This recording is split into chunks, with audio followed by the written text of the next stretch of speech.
Let's talk now about the timeline of the project. We are planned to meet in Paris at the end of March, and you know that the sanitary crisis can't make it possible, and therefore we are going to organize the first meeting online. But however, it is very important for us to meet in real, to travel together, to drink a beer together, let's say it so right? So we offer to meet later at the beginning of July. We hope to agree together on a date, and there we will have some time to work, but more time for cultural activities together, since we will have done already some tasks online before. It's very important for our team building. The first teachers' meeting, online and in Paris itself, is essential for the beginning of the project, because at this time teachers in the filmmaking school will work on the different subjects of the first tutorials, which will be made next year at the end in October, let's say in October, next October, and it will be important to work on the tools, to work on the subjects, and to begin to start thinking on the way we are going to create with students the different tutorials. I think we can give some details right now about this meeting online in March, because actually what we plan the training to happen in two different parts in March. One part for filmmaking training, and this is where also the film school will give some sort of assignments for preparation work to be taken on the ground to your students. And the second part of the training online is for e-twinning. And actually what we want to do, we want to have you do things directly on the ground on e-twinning for the project. Instead of giving you the theory or a lecture of how to do things, we will ask you to post your contributions directly on e-twinning. The idea is that when you leave that meeting in March, you just know how to use the tool and you get on to it for your future collaborations with your paired school. And then the next steps will be the students' meetings in October, and you will find the calendar, the timeline in the Gantt, which is linked to the application. In October, how will be the different student meetings organized? So actually, the film school will give you some assignments to prepare according to the wishes you expressed already long before about your needs for your students, and about how you want to express your needs, either design at the beginning or use a drafted video. So following your needs and your wishes, DBUM, the film school, has paired the schools in pairs. So October or November, we still have to fix the exact dates with you at the next meeting. So the first meeting will have Spain, Saragossa, with France, Marseille. These two schools work on two titles: Location Sound Recording and Promoting a Film Through Social Media and Print Advertising. So this is pair number 1. Pair number 2 is the Hungarian Zamalk and France Rodez about visual effects editing. Pair number 3 is Bulgaria and France Caen about color correction and securing locations and location management. And pair number 4 is the Hungarian Tassasaga and England Manchester about location scouting and test shoot on one hand, and script breakdown and budgeting on the other hand. So actually, your students will never meet all students or schools at the same time. Only teachers will meet their colleagues all together at the same time. Only teachers. The students during the learning events will meet in pairs of school, but last but not least, in pairs of school with different native languages, which brings them to the situation of the need of speaking English. So this is where the students work for professional skills and use their English skills to do that. And it is clear for all of us that they will improve their language skills too. At the end of the students' meetings, the tutorials will not be finished. It is DBEM filmmaking school who will finish with the post-production the different tutorials.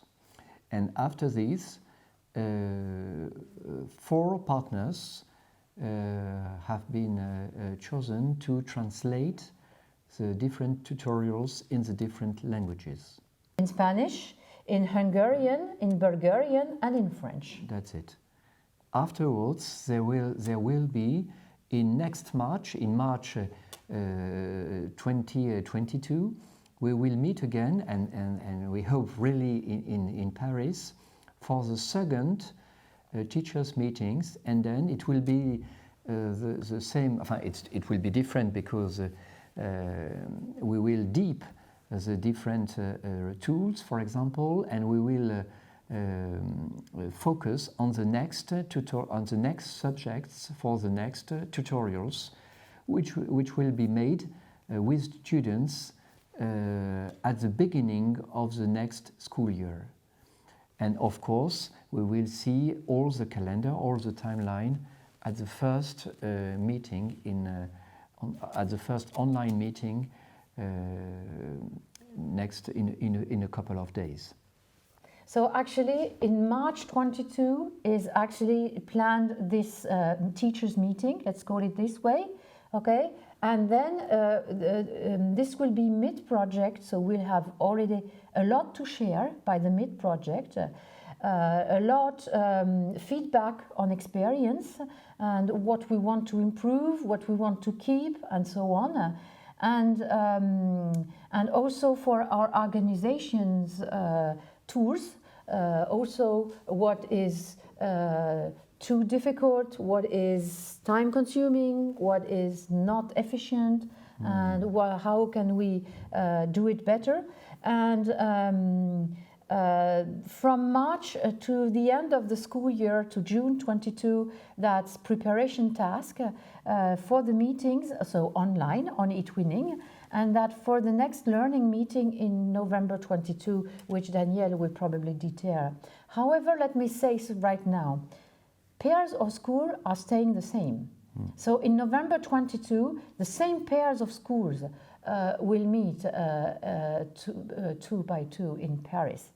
But the students should be changed at best, okay? To allow as many students as possible to benefit from the project and to benefit from the grant to have this opportunity to travel to Paris, we would appreciate that the students are at the second student meeting are other students. But I also think that during that second learning meeting held in Paris in November 22, those students who were participated to the first learning meeting in November 21 could stay at home in the home school, could lead the hybrid sessions for the decision making and just give motivation and give rhythm and just lead to their mates, because they know they will have experienced what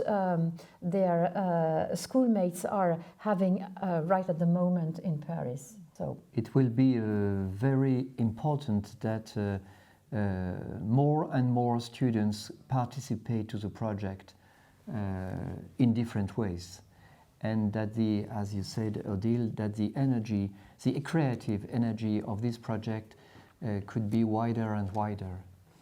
Also among students, and at the same time among participants, among teachers in the different school teams. We would like to speak about dissemination now.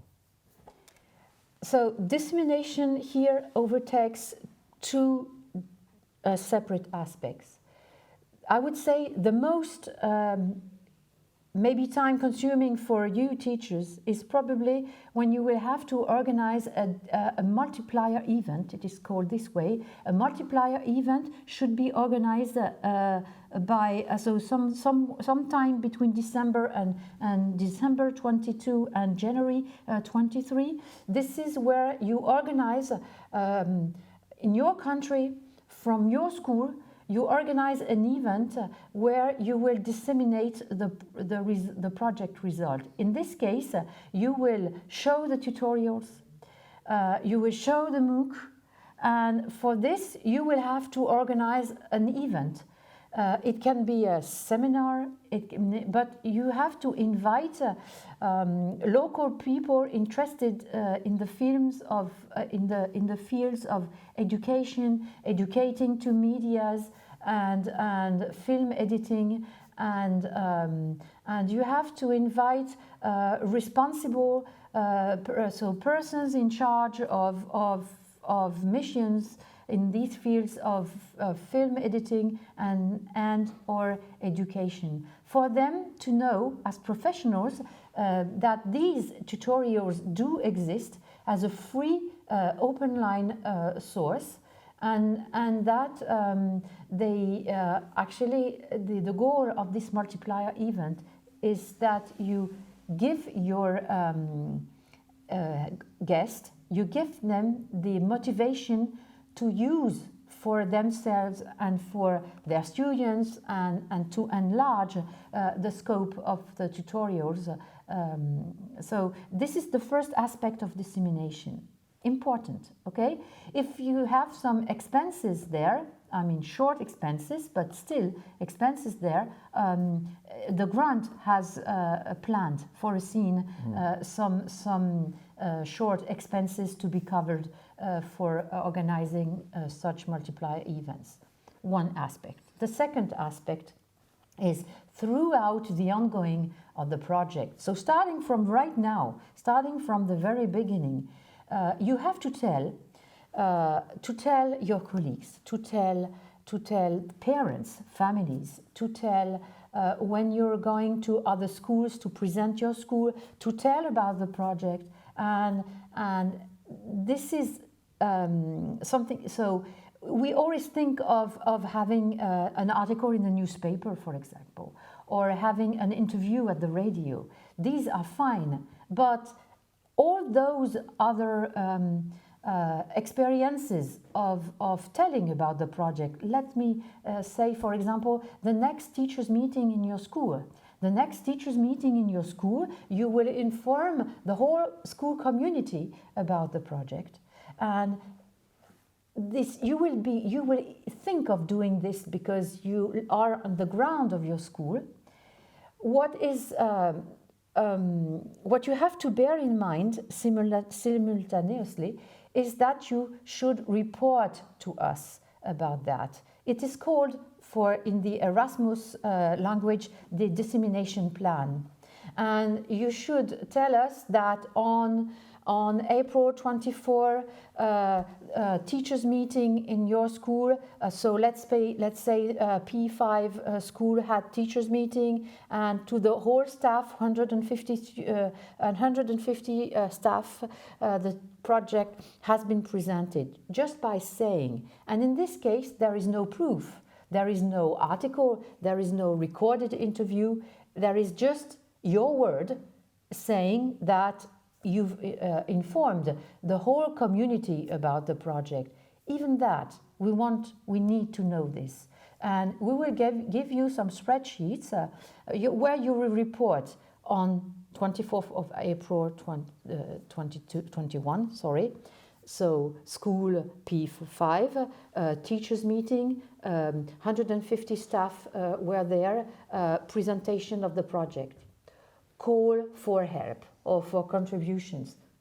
One line, that's it.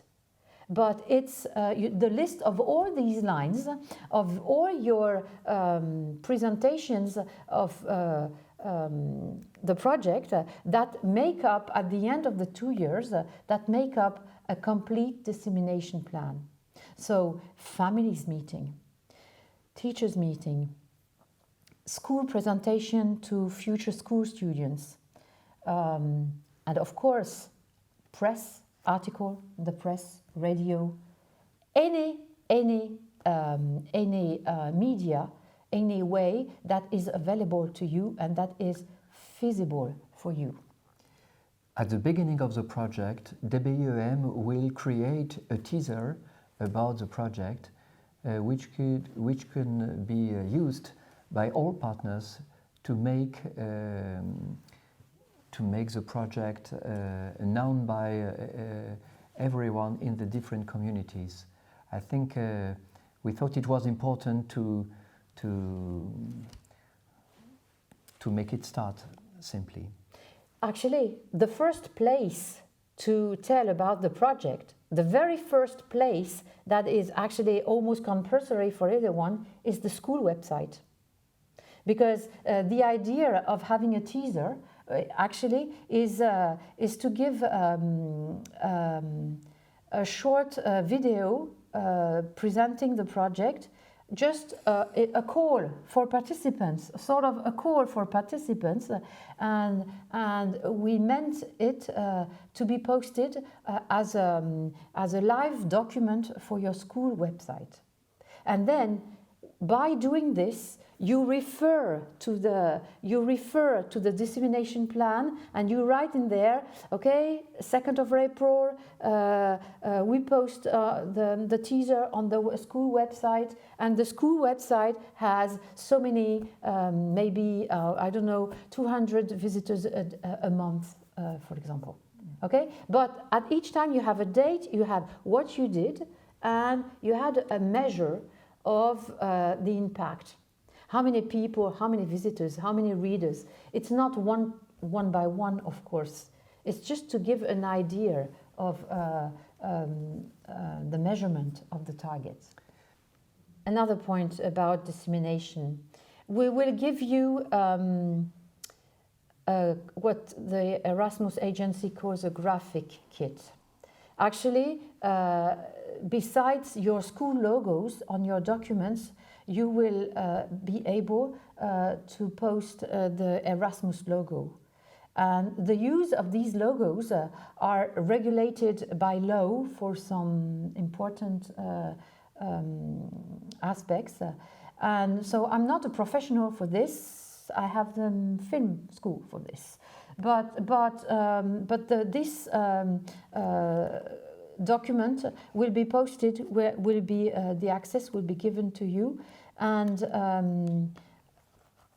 you should understand that the European Union, so all of us together, the countries in Europe, the European Union who use public money for such education programs as what we are benefiting from now, the only way for the European Union to promote the benefit to the citizens of the European public money is actually through you, me, you, actually through the schools, through the families, through the students, because otherwise the European Union stays a sort of abstract concept to families on the ground of their daily life.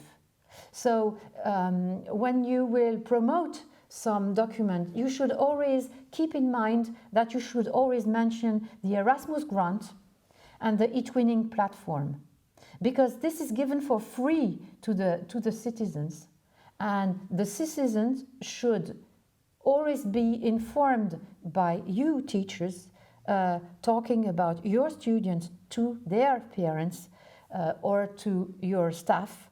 You should always mention the European Union and the eTwinning because their public money, the public money there, comes as a benefit to them in their daily life, for real. Otherwise, European Union is an abstract concept that is not always accessible to anyone.